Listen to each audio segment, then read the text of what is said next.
social problems were going to intend what was happening to whites. But where we stand now in 2016 is way worse than it was then. How do we get there? Yeah.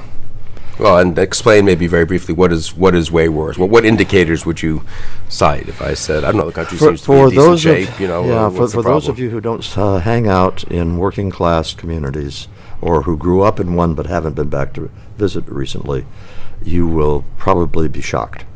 The reason you will be shocked is that a town that you knew 30 years ago, 40 years ago as a town of intact families and no more serious drug problem than some beer and marijuana will now find meth use is a huge problem and increasingly heroin use. You will see single-parent families all over.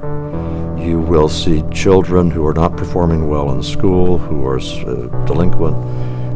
Basically, Bill, you can take all of the things that social scientists were shaking their heads over about the black inner city in the 1970s and 80s, and all of those things are happening in white working class America now. It's really, truly not only unprecedented, but it's of a different nature.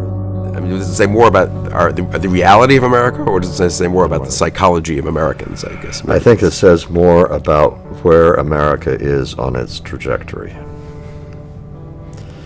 And here I have been seeing recently a whole bunch of parallels.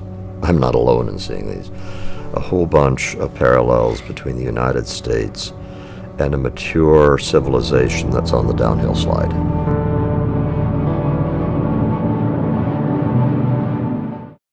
It is a time-honored tradition at high schools across our region. Homecoming often coincides with football season, and it's usually a spirited event. Most schools hold dances and usually pick students to be the homecoming king and queen. But this year, Bethesda Chevy Chase High School is taking a different approach to homecoming that many say is more welcoming than in years past. Bethesda Chevy Chase High School will be the first in the county to scrap their homecoming king and queen titles.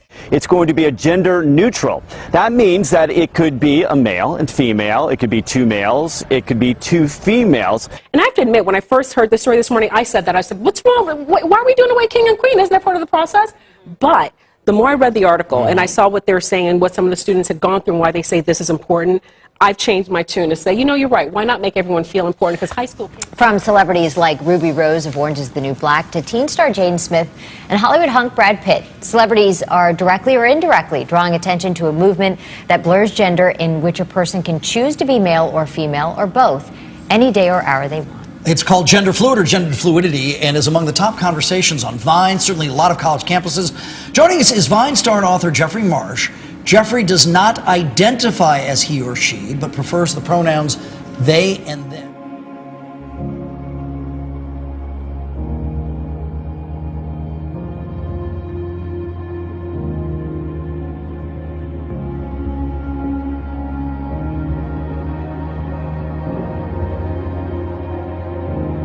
Let me ask you this. Here's the thing. I'll just speak for myself. I think anybody should be free to do anything that they want and live as they wish. Do you want society, I don't know, to change the way we refer to people?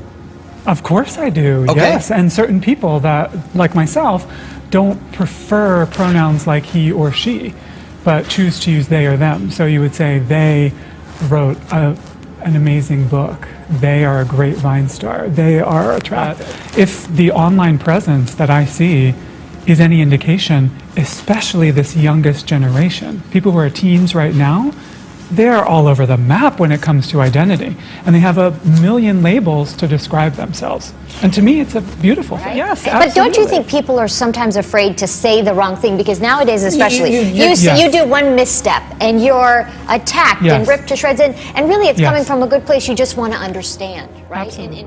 Doctors across the country are warning parents about a mystery virus that strikes with no warning and can lead to muscle weakness and even paralysis in some children.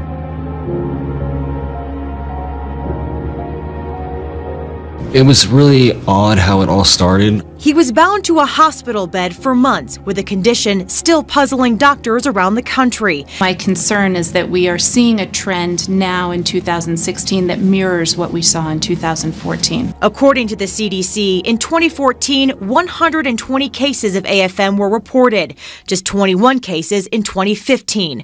But so far this year, there have already been 50 reported cases. But again, doctors are really pushing the fact that this is very, very rare. You know, his mom, Leslie, used the phrase, it's like a thief in the night. It comes up so suddenly, you don't know what it is.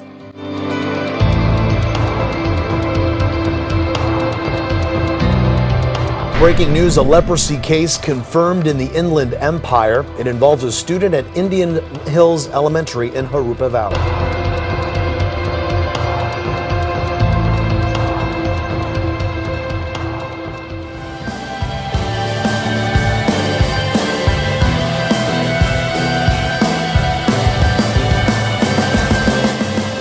The Caribbean's most powerful storm in almost a decade swept through Haiti on Tuesday. The most powerful hurricane to hit Haiti in more than 50 years is causing chaos and panic.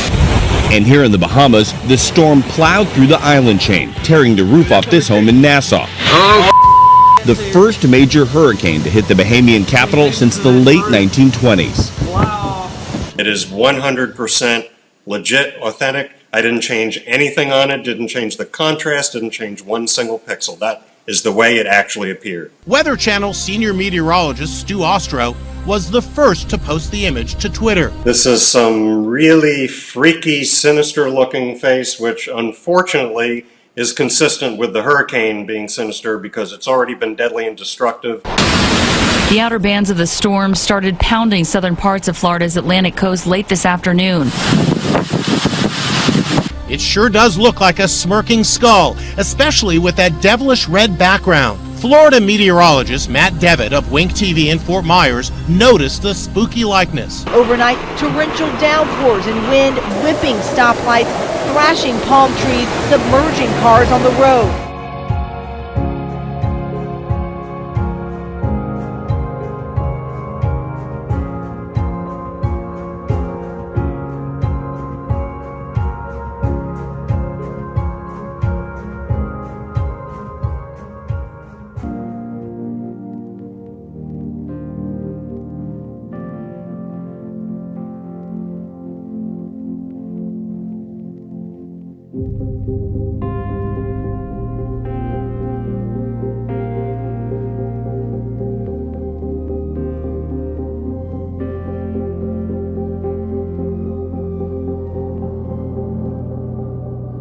The war in Syria has forced hundreds of thousands of people to escape to Europe. Now, new satellite images released by the UN show the destruction rained down on the embattled city of Aleppo since the US-Russia ceasefire collapsed 2 weeks ago. Jets have bombed eastern Aleppo over the last few weeks like never before. And I simply cannot thank you for that. Nor can the thousands upon thousands of innocent men, women, and children trapped in Aleppo. Tonight, they will endure another night of fear, of pain, another night of wondering whether they will live to see the morning. 100,000 of them are children. The current tactics being used in Aleppo under the alibi of countering terrorism are turning a humanitarian crisis into a catastrophe. And your veto today, Mr. President, has only confirmed what we have known for so long. Russia's actions in recent weeks have exposed just how hollow Russia's commitment to the political process is. We see every day in Aleppo that there simply can be no military victory in this conflict. There can only be losers. With all these messages of combat readiness, they are pretty much sending a message to the United States and its coalition not to intervene and not to mess with them, if we can put it bluntly. If we don't do something, cette ville ne sera bientôt plus qu'un champ de town ruines will soon just et restera dans be in l'histoire comme une ruins ville and will remain in ses history habitants as a abandonnés town à leur bourreau. in which the inhabitants were Il y a abandoned to 15 their jours déjà devant executioners. And constant airstrikes have turned what was once Syria's largest city into rubble and has made life there unbearable.